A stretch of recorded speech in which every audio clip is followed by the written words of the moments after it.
Welcome. It's 2022. It's the WFISD Sports Zone. I'm Director of Athletics Scott Hafley. We are back for our first episode of the year. Football season is upon us. We're going to talk football. We're going to talk Rider Old High. We're going to meet our new head football coach at Hershey High School, Lawrence Johnson. We've got a ton of things going on. Jimmy Fallon is in the back. He wants us on his show, but we don't have time for Jimmy Fallon today. We've only got time for Wichita Falls. Coach Johnson. Yes, sir. Welcome. It's your first time on the zone, man. It is. I'm privileged and honored. Well, you should be. You should be. I mean, millions of viewers every week tune all in. The time. Yes, sir. So tell our millions of viewers about yourself and where you came from. Well, I'm coming from Slate, man, but I was actually here with Coach Wiley. I came here with him from Louisville. Got an opportunity to go be a head coach in West Texas in Slate, and then was privileged and honored to get an opportunity to come back, replace him. Absolutely. We're lucky to have you and got to see your kids on the field scrimmaging the Coyotes on Friday night. The kids looked great. They were excited, so still flying around. I know a lot of expectations for the season for you guys, but, beyond that, beyond the expectations and the season ahead of you, what have you enjoyed most about being back at Hershey? Just the relationships that it started a couple of years ago, the coaches, the kids, the community people, and just being around winning, and what winning looks like each and every day. How do you define winning to your kids and your program? Consistency, the ability to work hard, when a coach isn't around, leadership, from not just our seniors, but from a lot of guys, that have played a big role in this fraternity, this family. Cool. Great. Well, we're lucky to have you. The kids are lucky to have you. I think the coaches, from what I saw the other night, they were all locked in, having a good time. The kids were flying around. Coach Freeman, welcome back. How many years is this in WFISD for you? We are starting sixth here. Sixth year. Coyotes looked good against Hershey the other night. I thought your offensive line looked better than it has in the last couple of years. They were bigger, stronger. Love the quarterback. Talk to us a little bit about your team that you're bringing out this year. Yeah, we're excited. We've got a lot of kids returning. We were pretty young the last couple of years. Had to play a lot of sophomores 2 years ago. Those kids have now turned into seniors, so they've got a lot of experience on Friday nights, and just got a new sense of kind of excitement around. The drop-in classification is going to be a lot of fun for us, and we've got kids that have kind of known the system now for a few years, that have been in with us since seventh graders now that are graduating. So 6 years takes you from seventh grade all the way to seniors now. So they're kind of used to our staff, used to how we do things, and now they're kind of finishing their year out, their time out. And so we're excited about the group that we have, and the expectations for us are high as well. Good. Well, I'm looking forward to seeing the Coyotes. Coach Bendel. How you doing? I'm fantastic, as always. Yes, sir. Thanks for having us on. Every year. In fact, I may bring you back multiple times this year. You enjoy this so much. Yeah, I love it. So, Rider High School, how many years is our head coach? This is my 9th year as head coach, and I've been in WFISD for 14 years. Graduate, a product. Never Wichita going Falls anywhere. Product. We'll die here. Do you already have the plot purchased and ready to go? No, I hope not. Okay. I hope not. Well, we'll find a good spot for it. Tell us about the team you're putting on the field this year. Love our team. Super excited. Returning a lot of experience. 9 guys returning starters on offense, 7 on defense. We were young last year. I thought those guys played well. They gained experience throughout the year, and now that we're back, it's kind of a different role. We were underdogs last year, kind of unknowns, and so now we kind of have more of a target on our backs. So I'll be interested to see how we handle that role as opposed to the underdog role, but they're a good group of guys. They work really hard, and they're hungry, and so if we just play hard and stay hungry, I think we'll be just fine. Yeah, well, I think all 3 of you have got a chance to have great seasons. It's going to be a lot of fun week in and week out to see how the kids and the coaches perform, and everybody in the community should be looking forward to it. Let's switch gears real quick. We lost a valuable member of the Texas high school coaching community yesterday, Gary Gaines, famous for the book Friday Night Lights. He was the head football coach at Permian, along with several other schools. Coach Freeman, you had an experience with Coach Gaines. Tell our viewers about the time you spent with him. Yeah, so my family, Coach Gaines, one of his stops was San Angelo Central, where my dad got to work with him, and I got to spend some time with Gary and his family when I was growing up, when I was in high school. One of the most memorable ones for me is we did some time in Monterrey, Mexico, about 3 hours into the Mexican border, doing some mission work, and I got assigned as Gary's roommate. So Coach Gaines made sure that I knew that, and I was, again, a senior in high school at this time, so 8:30 was lights out, and 6 o'clock is when we woke up. And there was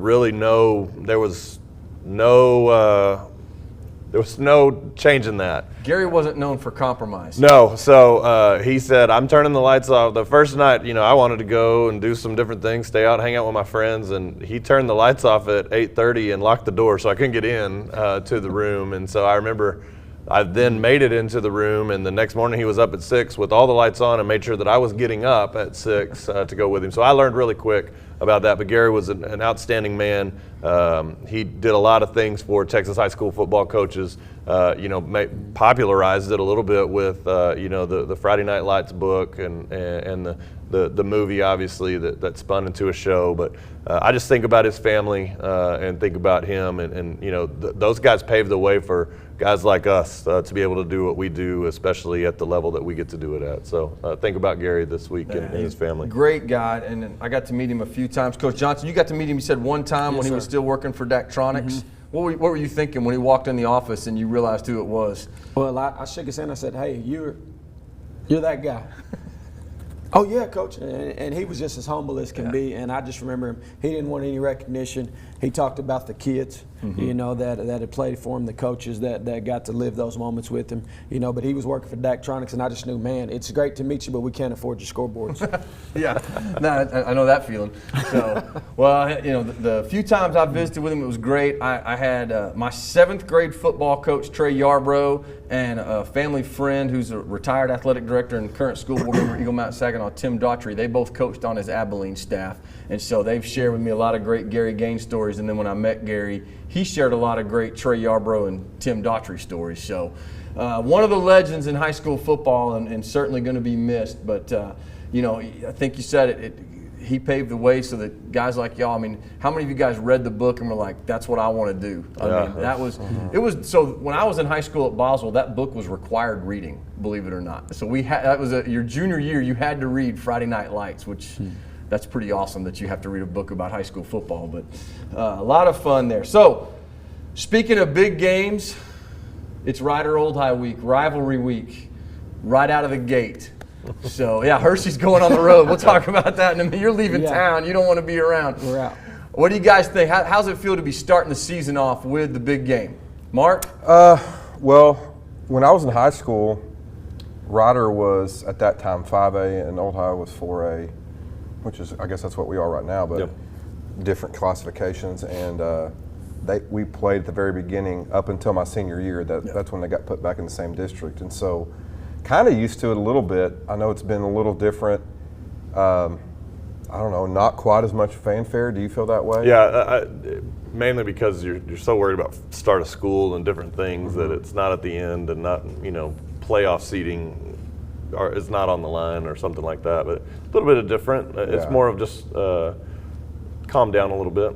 With the start of school, plus, at the beginning of the football season, you've got so much you've got to get in. We've got to work, just so many different scenarios and situations, especially with special teams. It's almost like a cram session at the beginning of the season, and so we're really focused on that kind of stuff. So it's some of the distractions that come with the Rider Old High Week. Really, you don't even have time to be distracted, quite honestly.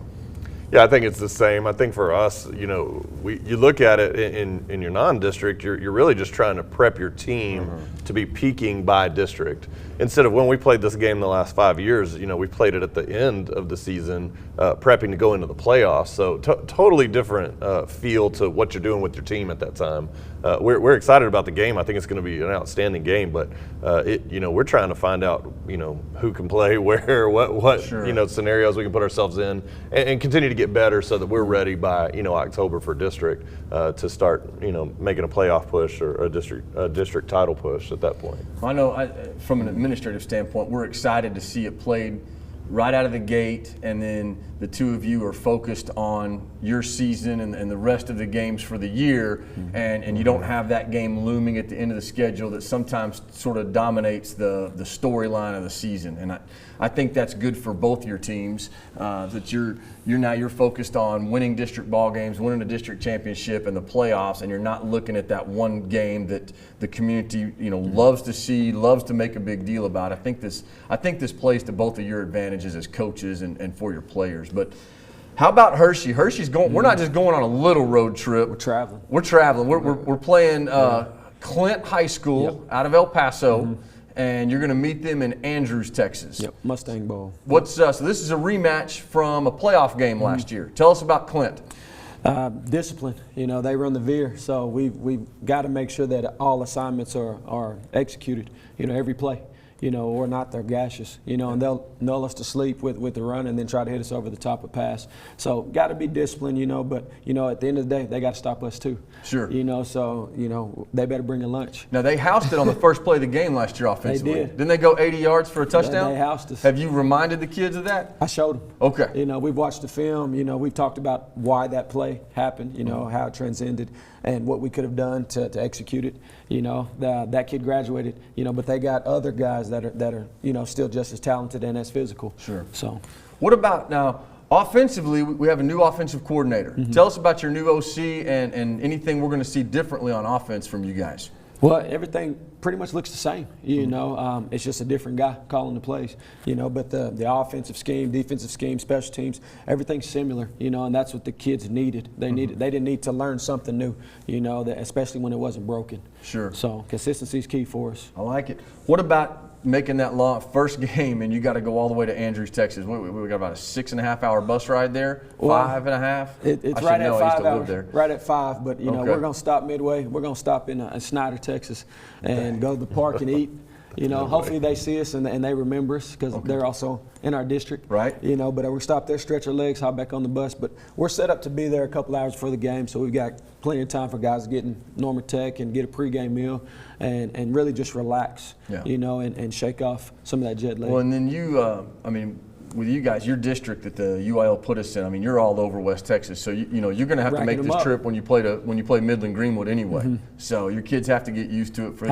It's a good chance for them to do that. Champions win on the road. So I thought it would be kind of fun. We talk about your games, but I thought maybe each of you should predict what the other two season record's going to be. So since you're already talking, Coach, what do you think Ryder and Old High season record will end up this year? Let me see. 12-2. 12-2 for both of them? No. Ryder? 12-2, and it's 14 games, Coach. That's it. No pressure. Okay. 10-3. 13 games. All right, so 14 and 13 games. Coach Free, what's Ryder and Hershey's record going to be? I'm not going to go record, but I'll just tell you all three teams. No, I said you have to go record. I know, and I changed the deal. So I think all three teams will play after Thanksgiving. Oh, boy, I like the sound of that. All right, Coach Bendel, now you're going to change the rules too. Lawrence is the only one to answer the question. I'll answer the question. Hershey, 16-0. Old High will be 15-1. Speaking into existence. That's 2 state championships right there. So I like both those. All right, that's great.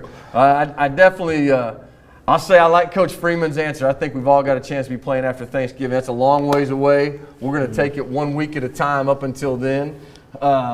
Guys, it's going to be a great year. It's going to be a lot of fun, and I know the fans are looking forward to seeing all three of your teams out there. I appreciate you coming over here and doing the show this week. We'll get you and some of your kids back out here in a few weeks and get an update on the non-district schedule, and then we'll have a little district preview. But good luck this week, and y'all get after it.